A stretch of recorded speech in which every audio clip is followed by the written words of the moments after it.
Hi, my name is Pushkaran Kulkarni. I work with the Java Technology Center of IBM and I'm a part of the India Software Lab. As a part of the Java Week 2, I wish to give you a brief introduction to what I work on. I work on the Java just-in-time compilation technology and in specific the IBM J9 just-in-time compiler. So what is just-in-time compilation?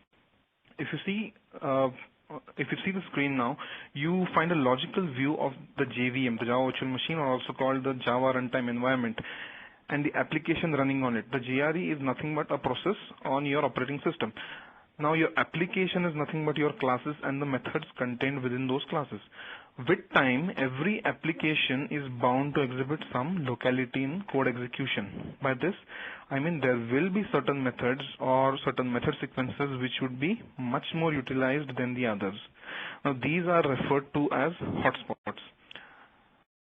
The objective of the JIT compilation technology is to identify these hotspots in the application code at runtime, and then subsequently compile these methods to native machine code at runtime. So that's why the JIT compiler is a dynamic compiler. We are compiling at runtime. And what do we compile? We compile methods in the bytecode format to methods in the native code format. So if you're running on the Power machine, you will convert methods in the bytecode format to methods in the written in the Power instructions. JIT compilation also involves a lot of code optimization, and with JIT compilation, the interpreter goes out of picture. That is, the layer is reduced. What does that mean?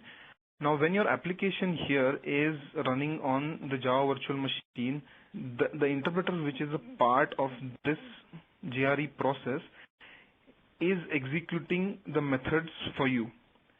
So if this is a method, it's the interpreter which is executing it. So the interpreter forms a layer between the actual machine and the application. Now with JIT compilation, these hot methods are logically moved down by a layer, because subsequent to JIT compilation, the interpreter is not going to be used to interpret these methods. Instead, they are going to run on the bare machine. So effectively, we have cut down a layer, and that has given us a huge performance boost along with the optimizations that we have carried out. To get a better picture of that, say the getSum method. Look at this slide. You have the getSum method in your application, and it invokes this add method, which is also a part of your application. So when both are being interpreted, they are in the on the application layer. So your interpreter invokes getSum. It executes one bytecode at a time and then reaches the invoke add bytecode. Then the interpreter is requested to invoke the add method, and then it does the same thing with the add method. It executes one bytecode at a time and then it returns. Okay, so here it is clear why the interpreter is creating a layer between the application and the underlying machine. Now, say after this invocation, the add method was JIT compiled. So this would result because of that.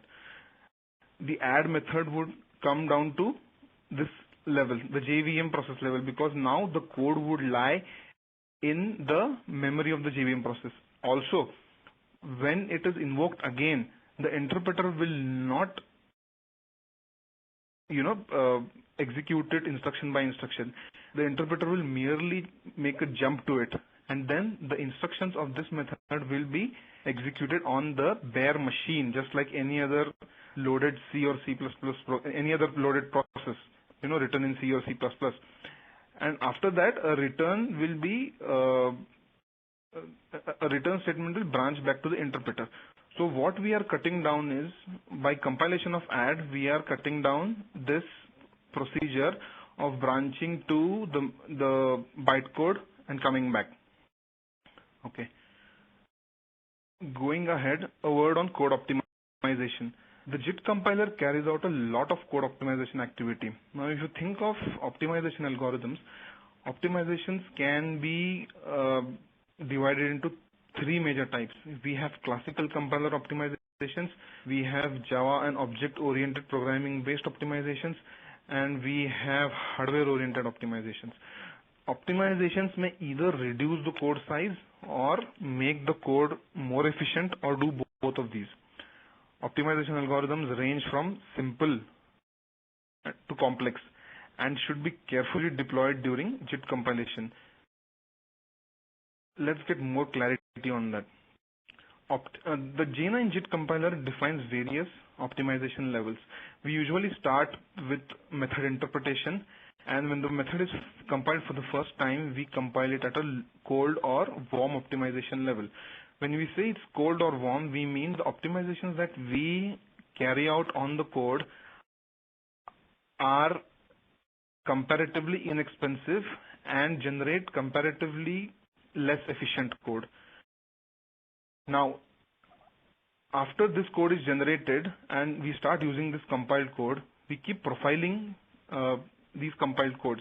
We keep tracking how these compiled methods, these methods which are compiled, to native machine instructions are being utilized. If we think we need to have a more efficient version of it, we trigger a recompile, and that is when we promote the optimization level of this method from warm to hot, and similarly from hot to scorching. So the IBM J9 JIT follows a very simple strategy. You start with low cost optimization and you keep profiling. Now as the method keeps getting hotter, you invest more. By invest more, I mean you execute more expensive optimizations. Okay, now let's take a look at the building blocks of the IBM J9 JIT compiler. So broadly speaking, the J9 JIT compiler or any Java JIT compiler takes in a method in the form of bytecodes and churns out machine code for that method.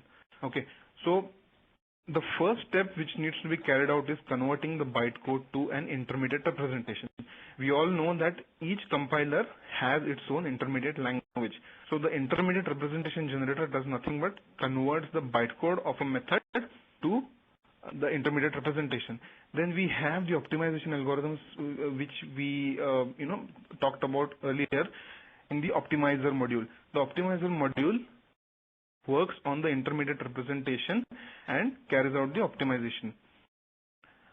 The output of the optimizer module is an optimized intermediate representation generator.